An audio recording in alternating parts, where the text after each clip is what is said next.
नमस्कार। मैं हरीश चौहान और आप देख रहे हैं सामाजिक कहानियाँ चैनल। आज हम इस वीडियो में आपके लिए लेकर आए हैं महादान कहानी, जिसके लेखक हैं यशपाल कालरा। आइए सुनते हैं कहानी महादान। सेठ प्रसादी लाल टलीमल की कोठी पर जूट का काम होता था। लड़ाई शुरू होने पर जापान और जर्मनी की खरीद बंद हो गई। जहाज़ों को दुश्मन की पनडुब्बियों का भय था। अमेरिका भी माल न जा पाता। आखिर रकम का क्या होता। सरकार धड़ाधड़ नोट छापे जा रही थी। ब्याज की दर रोज रोज गिर रही थी। रुपये की कीमत गिर रही थी और चीज़ों की बढ़ रही थी। सेठ प्रसादी लाल ने चावल का भाव चढ़ता देख 4 कोठे खरीद लिए थे। हाथ पर हाथ धरे बैठे रहने से कुछ करना ही भला था। 8 रुपये मन खरीदे चावल का भाव 11 रुपये जा रहा था। सेठ जी को भगवान की कृपा पर भरोसा था। जो पत्थर में बंद कीड़े का भी पेट भरता है, वो भला सेठ जी की सुध ना लेता। नित्य 2 घंटे पूजा कर घर से निकलते थे। और काम रह जाए पर यह नहीं रह सकता।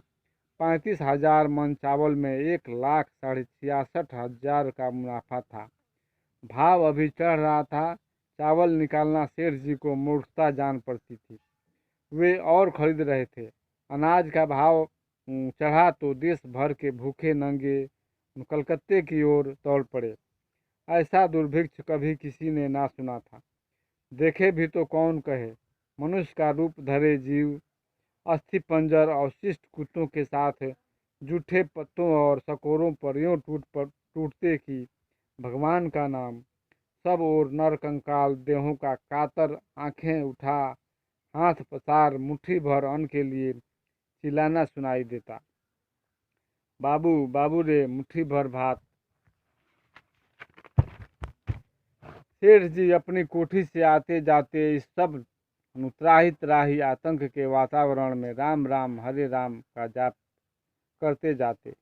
जिस अन्न की एक मुट्ठी के लिए कंकाल समूह त्राही त्राही कर रहा था, वह सेठ जी की कोठी में भरा और तेजी की प्रतीक्षा कर रहा था। सेठ जी के कोठे में कुछ समय विश्राम कर लेने से चावल का मूल्य सवाया डेढ़ा हो जाता। कोठों में बंद चावल की रुपयों के रूप में बढ़ती ये शक्ति बाजार से दूसरे चावल को अपनी ओर खींचे ले जा रही थी। क्षुधा पीड़ितों को देख सेठ जी का हृदय पसीज उठता। भुने चने का एक बोरा उनके कोठे के द्वार पर रख दिया जाता। दरबान प्रत्येक मांगने वाले को एक मुट्ठी चना देता जाता। चने का ये दान एक भयंकर संघर्ष का रूप ले लेता। भीख बांट सकने लायक व्यवस्था बनाए रखने के लिए डांट फटकार, लात घूंसे और कभी डंडे और जूते तक के उपयोग की आवश्यकता हो जाती। सेठ जी के द्वार पर दान था और भीतर व्यापार। एक के बाद दूसरा दलाल आकर चावल के सौदे की बात करता।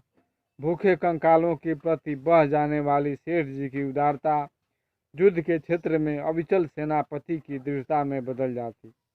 लाला जी के यहाँ चावल सुबह से 35 के भाव बिक रहा था। दोपहर में आकर उन्हें मालूम हुआ मुनीब जी ने 500 मन सुबह से बेच डाला। लाला जी ने माथा ठोक लिया।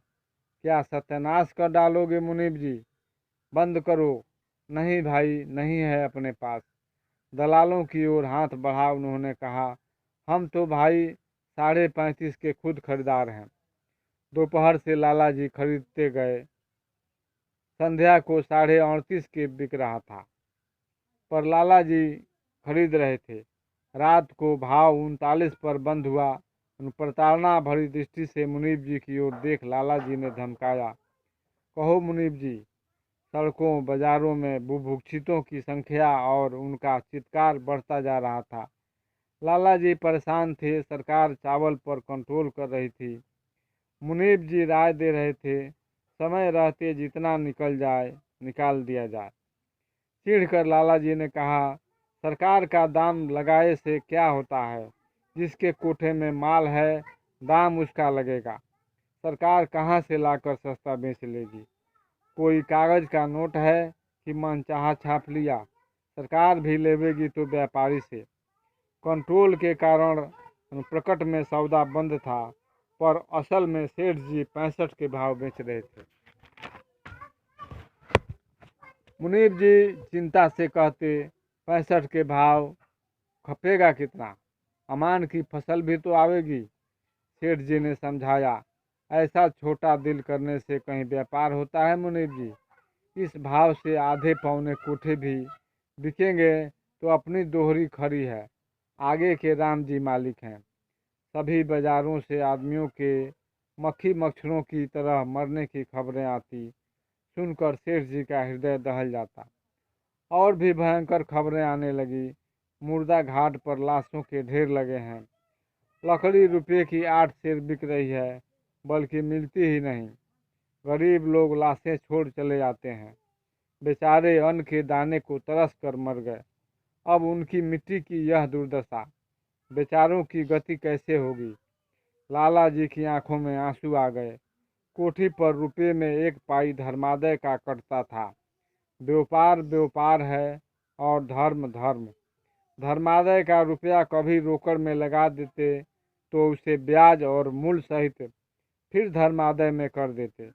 वह भगवत अर्पण था। कंगालों की दुर्दशा देख उसी खाते में से लाला जी 2 बोरी चना रोज बंटवा रहे थे। फिर 42,000 रुपया धर्मादय में हो रहा था। जैसे मुनाफा बढ़ा वैसे धर्मादय भी। मुनीब जी आंखों में करुणा के आंसू भर सेठ जी ने हुक्म दिया, जो भाव लकड़ी मिले 20,000 की लकड़ी खरीद कर घाट पर गिरवा दो। किसी बेचारे की मिट्टी की दुर्गति ना होने पावे। अगले दिन सुबह ही समाचार पत्र में छप गया, महादान, सेठ प्रसादी लाल टलीमल का महादान। गतिहीनों की अवस्था से जिनका कलेजा मुंह को आ रहा था, ऐसे लोगों ने सेठ जी को धन्यवाद दिया। विनीत स्वर में अकिंचन भाव से सेठ जी ने उत्तर दिया, मैं किस लायक हूँ? सब भगवान का ही है, उन्हीं के अर्पण है। मनुष्य है किस लायक? अभी आप सुन रहे थे जसपाल कालरा की लिखी कहानी महादान। दोस्तों, यह वीडियो आपको कैसे लगा कमेंट में ज़रूर लिखिएगा और चैनल को सब्सक्राइब कीजिएगा, वीडियो को लाइक कीजिएगा। धन्यवाद।